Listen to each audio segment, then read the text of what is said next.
Kita tidak boleh menutup mata persoalan seperti ini. Dan juga jangan menganggap bahwa petani kita juga jujur. Ada petani juga, daripada saya harus bertani juga susah-susah tidak menguntungkan, akhirnya mereka hanya menggunakan kartu tani digadekan aja untuk menebus dan dijual pupuknya kepada orang lain. Dan pembuat kebijakan, saya mohon, ayolah kita melihat di lapangan kondisi petani kita itu seperti apa. Coba kita flashback kembali di zaman era Orde Baru. Tidak ada persoalan yang berbelit-belit seperti mengenai pupuk. Waktu itu KUD langsung di drop dari petani ketika itu. Nggak ada distributor, nggak ada pengecer, semua berjalan dengan lancar.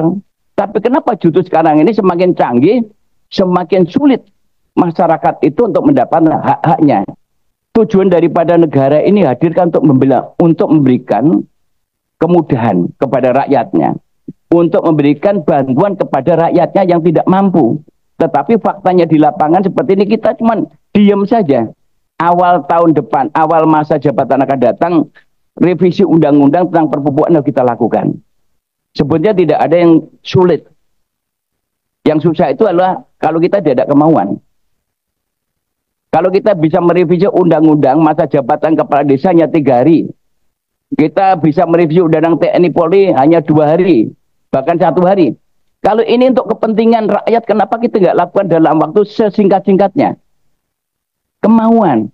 Ada nggak keterpanggilan kita untuk rakyat kita yang sekarang menjerit itu? Dan apakah kita akan bergantung terus dengan komoditi pangan yang menikmati notabene adalah importer besar?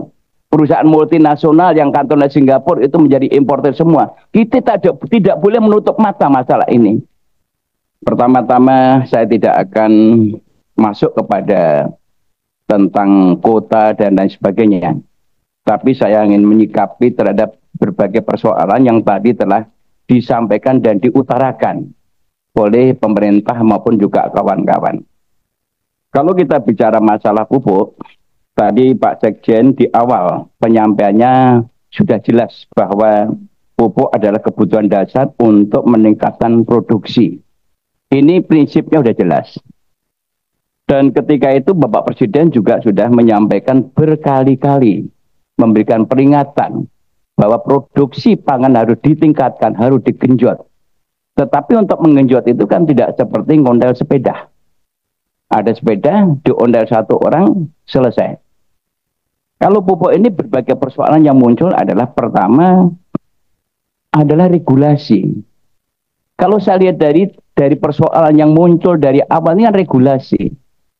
Nah, regulasi ini saya masih ingat di ruangan ini juga.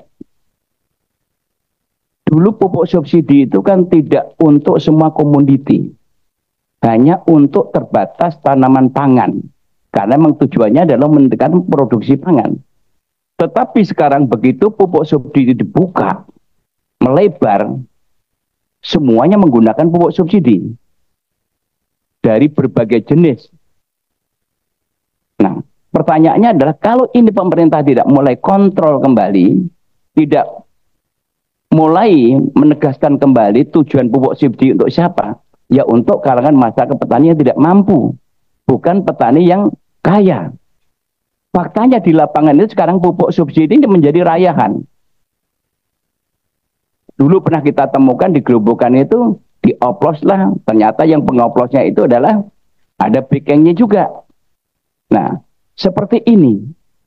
Kita tidak boleh menutup mata persoalan seperti ini.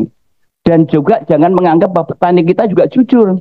Ada petani juga, daripada saya harus bertani juga susah-susah tidak menguntungkan, akhirnya mereka hanya menggunakan kartu tani digadekan aja untuk menebus dan dijual pupuknya kepada orang lain. Ini semua persoalan. Nah, oleh karena itu regulasi ini menjadi penting, Ibu Ketua. Saya sangat sepakat dan setuju bahwa regulasi ini harus dibedah dan kemudian diperbaiki. Komitmen pemerintah ini apakah kita akan berikan subsidi untuk seluruh komoditi tanaman pangan atau kita kembalikan seperti masa lalu terbatas. Kalau untuk semua komoditi seperti sekarang ini, ada singkong, ada tebu dan lain sebagainya, kuatkah APBN kita menopang subsidi? Saya yakin tidak akan kuat untuk menopang itu.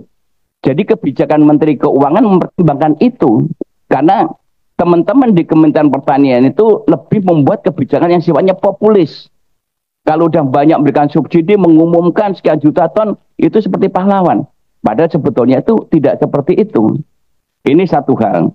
Dan kedua, juga yang terkait dengan masalah KKP. Ini KKP ini mohon maaf.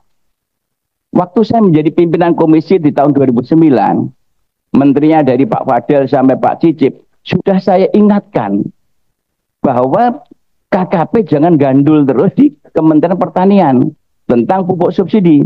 Tapi sampai sekarang menteri sudah ganti berkali-kali, tetap gandul di Kementerian Pertanian. Padahal ketika itu KKP sudah memiliki kementerian sendiri. Kenapa tidak mengajukan sendiri alokasi pupuk? Padahal itu juga menjadi kebutuhan daripada pembudidaya.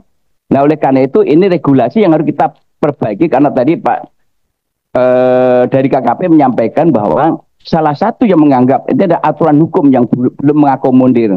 Oleh karena itu momen ini menjadi penting untuk membedah daripada regulasi. Berikutnya Bapak Ibu sekalian, yang terkait dengan masalah distribusi. Saya pernah mendapatkan informasi ketika itu dengan adanya e-puber. Itu sangat sederhana. Hanya menggunakan KTP katanya udah bisa menulis. Tapi faktanya sampai sekarang ini e-puber juga semakin menyulitkan daripada petani itu sendiri, bahkan distributor.